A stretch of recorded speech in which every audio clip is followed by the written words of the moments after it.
You just finished listening to the story Jim and the Beanstalk. The story was similar to Jack and the Beanstalk.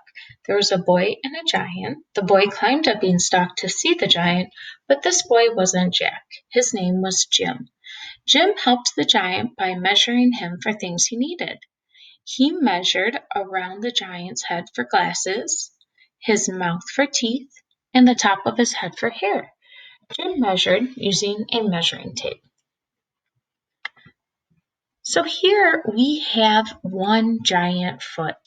As you can see, this giant foot is the same size as 3 teacher feet. So the giant's foot we call a yard because there are 3 feet in 1 yard. So let's take a look at some things that are 1 yard. We have a guitar is about 1 yard. A large refrigerator, the width of it is 1 yard. Or a bike is about 1 yard. All right, so last time we thought about how many steps it would take to walk across this page. And we came up with 6 teacher feet. Now let's think about the giant feet.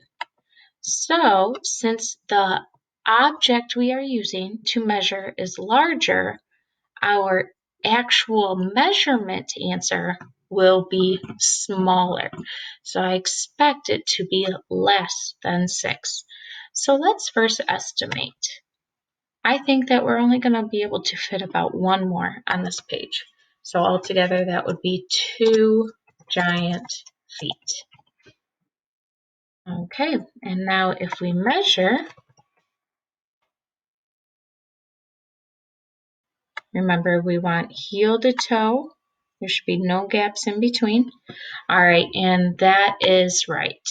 So it took about 2 giant feet to measure across the page. All right, so let's think about what we would measure with teacher feet compared to giant feet. So since teacher feet are smaller, they're only 1 foot, we would want to measure smaller things.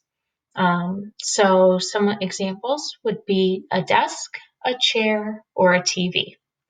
Whereas giant feet are large, we want to measure larger things with giant feet, like the length of your living room, the length of the hallway, or the length of your backyard.